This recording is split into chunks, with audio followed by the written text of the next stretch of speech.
वार्ता में आप सभी का हार्दिक स्वागत है।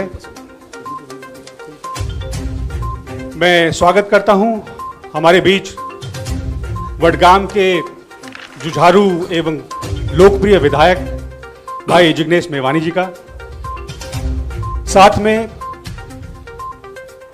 भाई राजेश लिलोतिया, अध्यक्ष अनुसूचित जाति विभाग AICC के, एवं अखिल भारतीय कांग्रेस कमेटी की राष्ट्रीय प्रवक्ता श्रीमती सुप्रिया श्रीनेत जी का। साथियों, जब किसी राज्य की पुलिस 2500 किलोमीटर की यात्रा करके रात के अंधेरे में किसी विधायक को गिरफ्तार करने के लिए पहुंचे तो बड़ी चिंता की बात है। और पिछले 8 वर्षों में पहले ये सामान्य लोगों के साथ होता था, सोशल मीडिया पोस्ट की थी, उसके बाद आप पत्रकार साथियों के साथ होने लगा, समाज सेवकों के साथ होने लगा, बुद्धिजीवियों के साथ होने लगा, और अब विपक्ष के नेताओं के साथ भी यह होने लगा है। पर जिग्नेश भाई ने भी बता दिया कि ये फ्लावर नहीं फायर है। मैं आग्रह करूंगा उनसे कि वो पत्रकार वार्ता को संबोधित करें।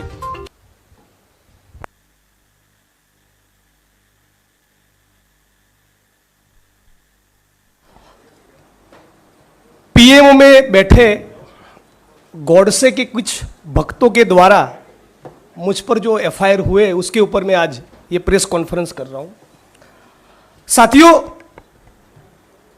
सबसे पहला मेरा सवाल है कि गुजरात में पिछले 8-10 सालों के दौरान 2-4 नहीं 22 एग्जाम्स के पेपर लीक हुए, उसमें कोई इन्वेस्टिगेशन नहीं, कोई जांच नहीं, कोई गिरफ्तारियां नहीं। 1-2 नहीं 22 एग्जाम्स के पेपर लीक हुए। गुजरात में मुंद्रा के पोर्ट पर 1,75,000 करोड़ का ड्रग्स पाया गया। आई रिपीट, जिसकी इंटरनेशनल मार्केट में कीमत 1,75,000 करोड़ है, उतना ड्रग्स पाया गया जिस मुंद्रा के पोर्ट पे। यदि आपके घर में 10 ग्राम भी ड्रग्स पकड़ा गया, पत्रकार साथियों, आपको भी नहीं छोड़ेंगे। लेकिन गौतम अदानी साहब, उनके खिलाफ कोई कार्रवाई नहीं, कोई FIR नहीं, कोई जांच नहीं, कोई इन्वेस्टिगेशन और इंट्रोगेशन के लिए एक बार भी नहीं बुलाया।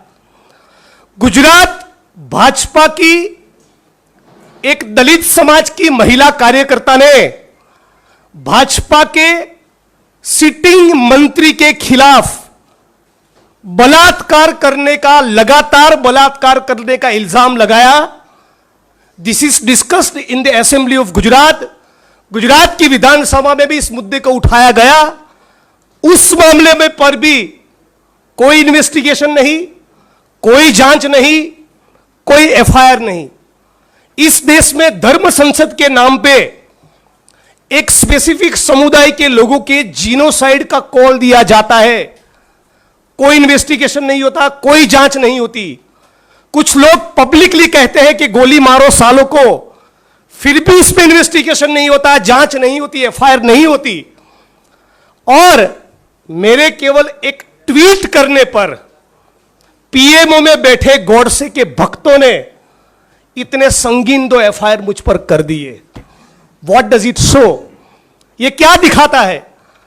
गुजरात की सरकार, प्रधानमंत्री और देश की मोदी सरकार की मंशा क्या है, उनका इंटेंशन क्या है, उनकी प्रायोरिटी क्या है? 1,75,000 करोड़ का ड्रग्स पकड़ा जा रहा है, उसमें आप किसी की जांच नहीं करना चाहते। एक दलित महिला भाजपा के मंत्री के खिलाफ बलात्कार का इल्जाम लगाती है, आप उसमें कोई जांच नहीं करना चाहते। 1-2 नहीं 22 एग्जाम्स के पेपर लीक होते हैं, आप उसमें कोई जांच नहीं करना चाहते। लेकिन मैंने केवल एक ट्वीट कर दिया, और ट्वीट का कंटेंट क्या है? मैंने केवल यही कहा कि गुजरात के हिम्मतनगर, खंभात और वेरावल, इन 3 जगह पर जहां पर कम्युनल टेंशन हुआ है, कम्युनल क्लैशेस हुए हैं, तो चूंकि जब प्रधानमंत्री गुजरात से है और वो गुजरात के दौरे पर है, गुजरात आने वाले हैं, तो मैं उनको विनती करता हूं कि महात्मा का मंदिर बनाने वाले प्रधानमंत्री मोदी साहब, इस कम्युनल इश्यूज को देखते हुए आप जब गुजरात आ रहे हैं तो प्लीज शांति और अमन बनाए रखने का अपील करें। मैंने उनको यही अपील किया है कि आप गुजरात की जनता को कहें कि दंगा फसाद ना हो, पीस और हार्मनी मेंटेन करिए। क्या इस देश में शांति और अमन बनाए रखने का अपील प्रधानमंत्री करे, यह कहना कौन से कानून के तहत ये ऑफेंस बनता है?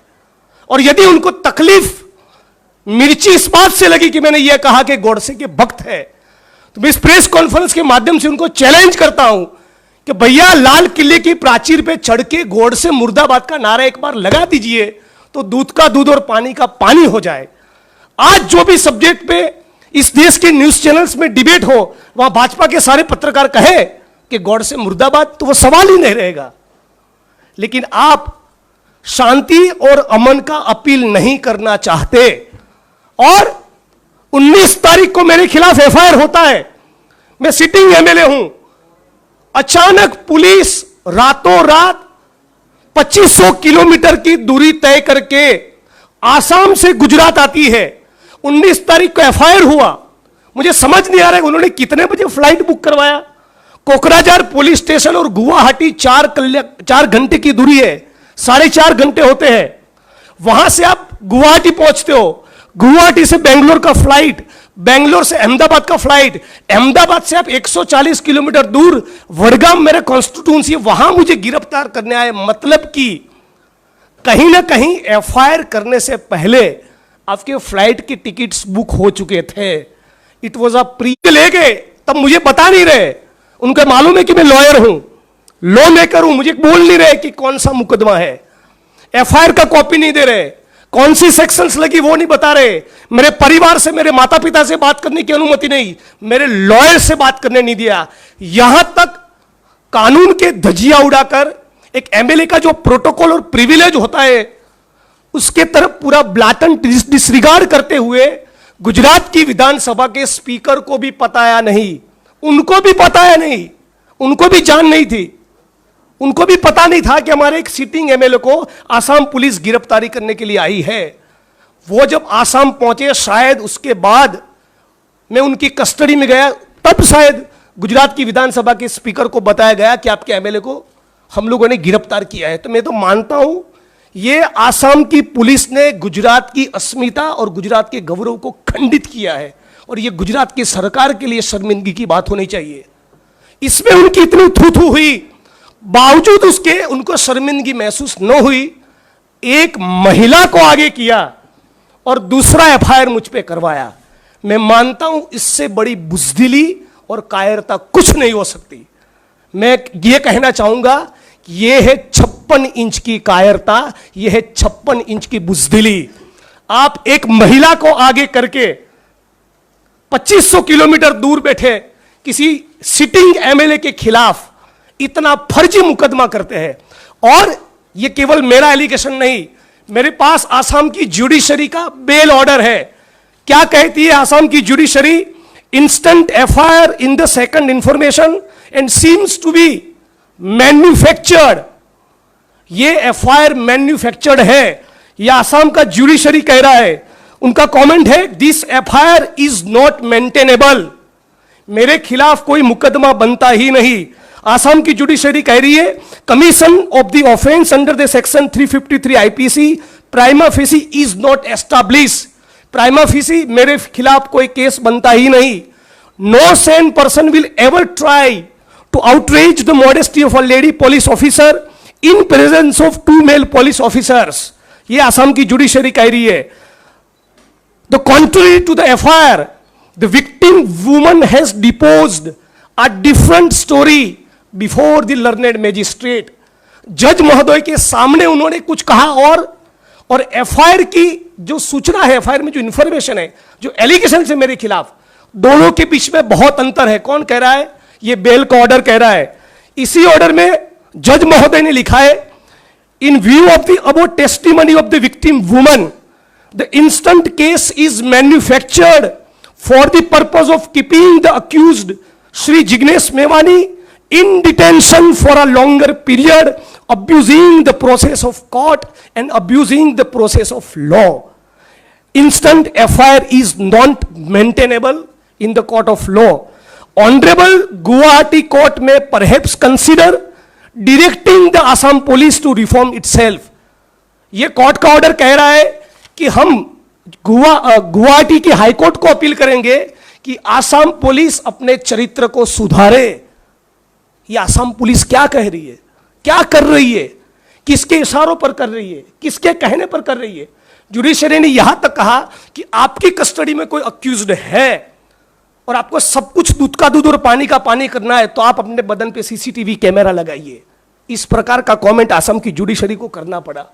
इससे ज्यादा शर्मिंदगी की बात क्या हो सकती है कि आप एक महिला का इस्तेमाल एक सिटिंग एमएलए को बदनाम करने के लिए कर रहे, और इतना स्ट्रॉन्ग ऑब्जर्वेशंस होने के बावजूद भी एक बार भी आसाम की सरकार को शर्मिंदगी महसूस नहीं हुई।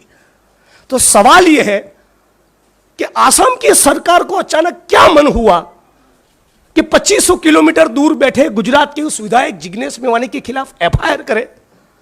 मेरा यह दावा है, मेरा यह आरोप है, यह प्राइम मिनिस्टर ऑफ इंडिया की ऑफिस से डिजाइन हुआ कॉन्स्पिरेसी है।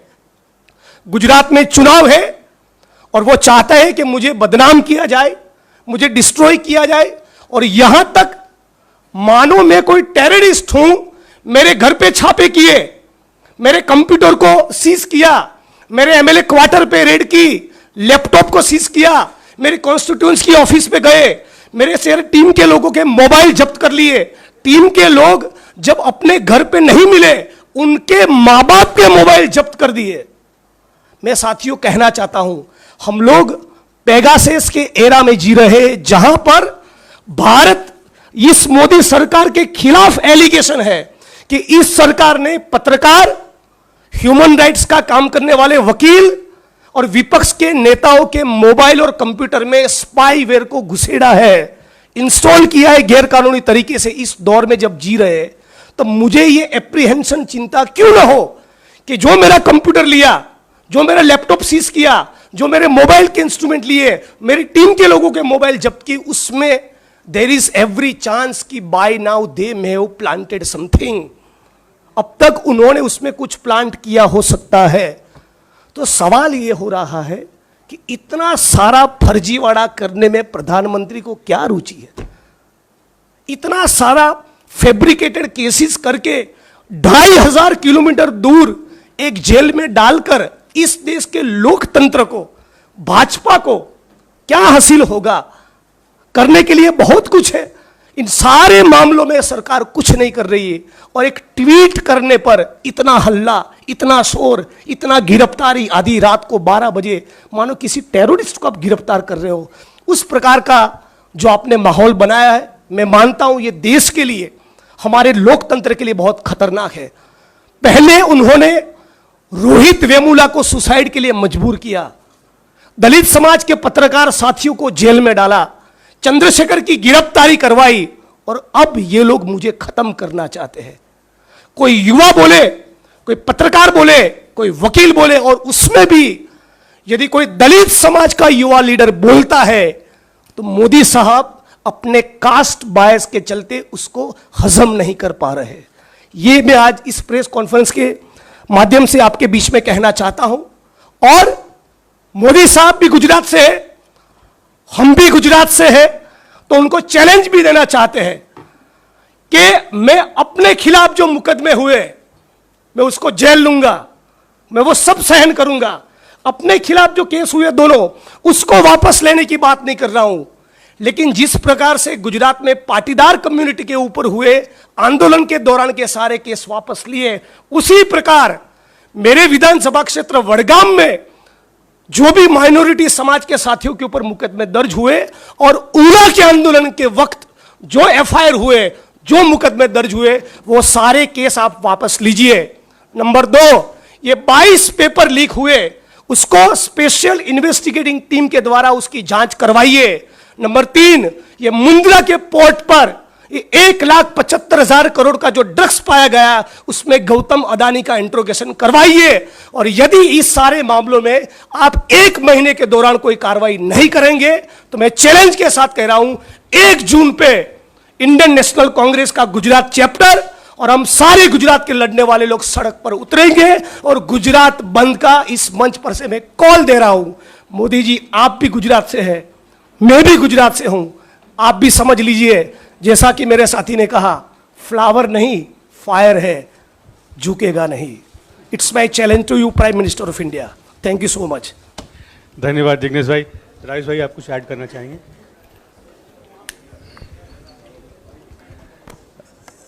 जिग्नेश मेवानी जी ने जितना विस्तार से आप लोगों को बताया कि नरेंद्र मोदी की जो सरकार है वो तानाशाही अंदाज में चल रही है, हिटलर के अंदाज में चल रही है और ये दलित विरोधी है। किस तरीके से झूठा फैब्रिकेटेड केस बनाकर एक नौजवान की आवाज़ को, जो दलित था, उसकी आवाज़ को दबाने का प्रयास किया गया, और उसके साथ साथ में महिला का इस्तेमाल करके, हमारे लिए महिला बहुत सम्मानित है, लेकिन भारतीय जनता पार्टी आरएसएस जो मनुवादियों की पार्टी है, उनकी नज़र में महिला का दर्जा क्या है वो इस बात से भी साबित होता है। आप लोगों के अगर कोई सवाल हैं तो आप लोग सवाल। धन्यवाद राजेश भाई। हम आपसे आग्रह करेंगे कि सवाल को इसी विषय पर केंद्रित रखें। आपके अन्य सवालों के लिए सुप्रिया जी हैं हमारे बीच में, वो हम अलग से कर लेंगे। असम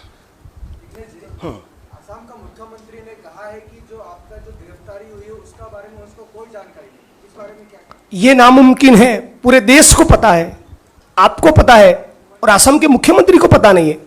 मैं उनकी कस्टडी में हूं, एक के बाद एक एफआईआर मुझ पर हो रही है, इतना हल्ला हो रहा है, डेली प्रोटेस्ट गुजरात में हो रहा है, पूरे देश में हो रहा है, असम में हो रहा है, और उनको पता नहीं है। उन्हीं ने उनके पॉलिटिकल बॉसिस की सूचना के तहत ये ऑफेंस दर्ज करवाया हो सकता है। और जब असम की जुडिशरी आपको इतना लताड़ रही है, उसके बाद भी आप सुधरने को तैयार नहीं है, ये सवाल पूछना चाहता हूं। मेरा ऑब्जर्वेशन एक बात है, जुडिशरी का यह कहना है कि Assam is becoming a police state, यह शर्मनाक बात है।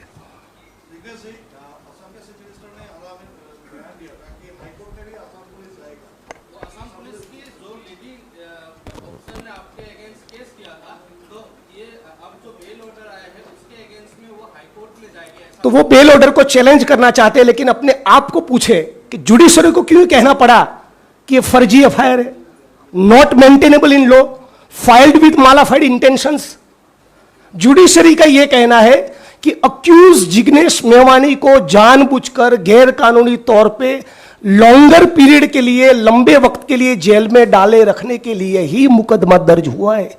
उसके बाद भी शर्मिंदगी से अपना सर झुकाकर माफी मांगने के बजाय अब अपील में जाने की बात कर रहे हो। It's a matter of shame. यह असम का कल्चर नहीं हो सकता। Thank you. उमाशंकर जी,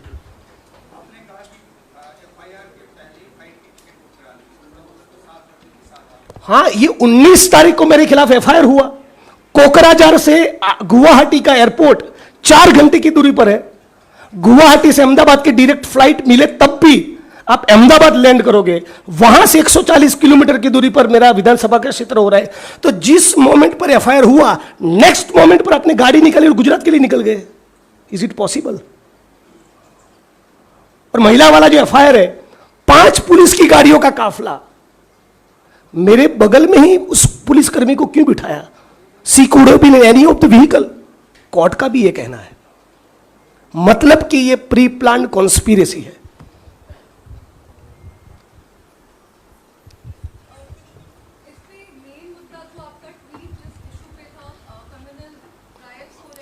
जी जी,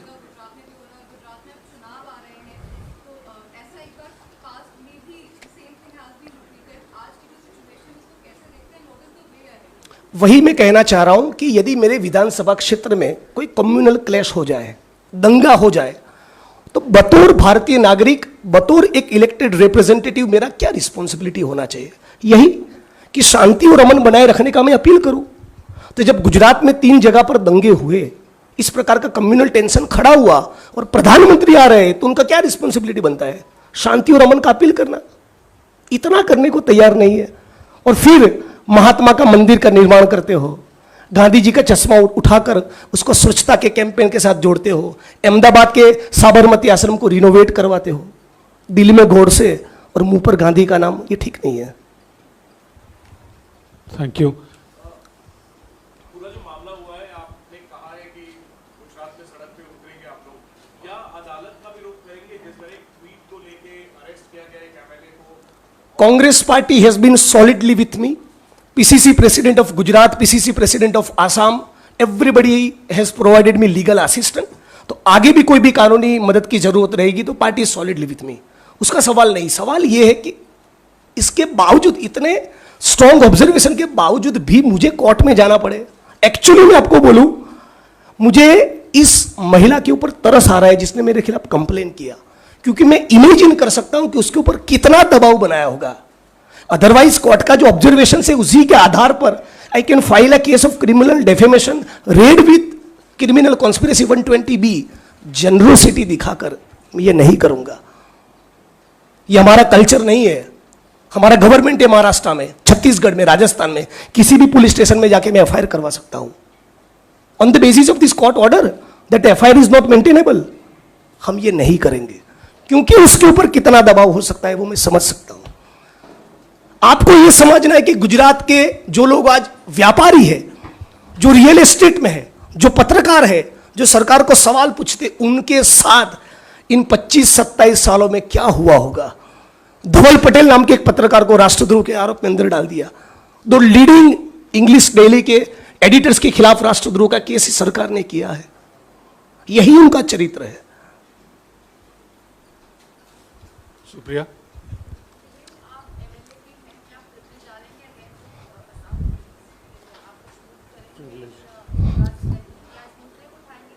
विधानसभा में मुद्दे को उठाएंगे, सड़क में भी उठाएंगे, लेकिन फ्रैंकली मैं कह रहा हूं, इतना सब होने के बावजूद उनका जो अटेम्प्ट था टू हैरेस मी, एक्चुअली मुझे हैरेस नहीं कर पाए।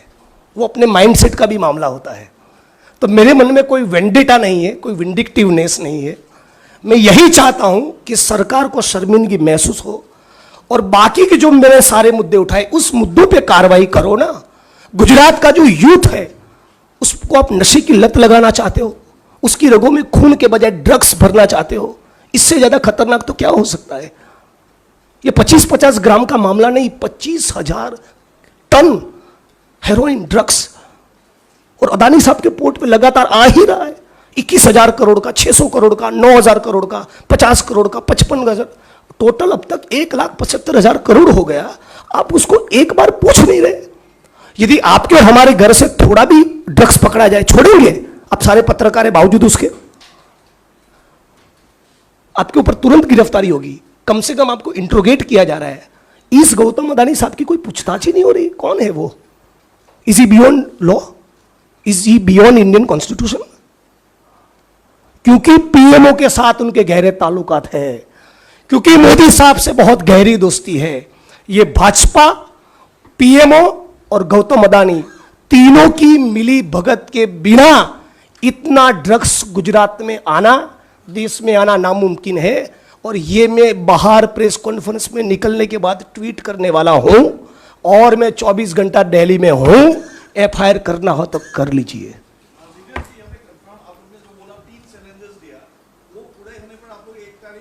1 जून को गुजरात की सड़क पर उतरेंगे, गुजरात बंद करेंगे। मैं अपने केस वापस लेने की बात नहीं कर रहा हूं। ऊना के वक्त जो दलितों के ऊपर केस हुआ वो वापस लो। ये 22 एग्जाम्स का पेपर लीक हुआ, उसमें कोई जांच ही नहीं हो रही। एक SIT का गठन हो जिसमें 3 अधिकारी का नाम सरकार दे, 3 अधिकारी नाम जिसकी इंटीग्रिटी इम्पेकेबल हो, ऐसे 3 अधिकारी का नाम विपक्ष के तौर पे हम दे, and let there be a free and fair investigation. जांच हो ये ड्रग्स कहां से आ रहा है। गौतम अदानी साहब की इंक्वायरी हो, कुछ नहीं हो रहा है, और ट्वीट पे FIR कर रहे हो। मजाक चल रहा है क्या? एक सवाल वहां से, आप अपना परिचय दे सकते हैं? कहां से? मैं तो केरला से हूँ। अच्छा, सुगम। तो ये आपने एलिगेशन उठाया है कि ये पूरा पीएमओ ऑफिस से हुआ है।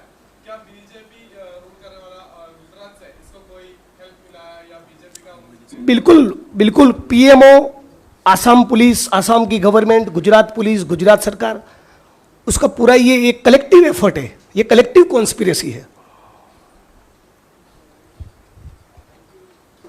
આવા જ દેશ અને દુનિયાભરના સમાચારો માટે જોતા રહો પાવન ન્યૂઝ. પાવન ન્યૂઝ ચેનલને હમણાં જ સબસ્ક્રાઇબ કરો, બાજુમાં આપેલ બેલ આઇકન પર ક્લિક કરો, વિડીયોને લાઇક करो, व्हाट्सएप पर शेयर करो અને જોતા રહો पावन न्यूज़. हिंदी भाषी समाचारों के लिए विजिट करें हमारी वेबसाइट www.pavannews.online पर.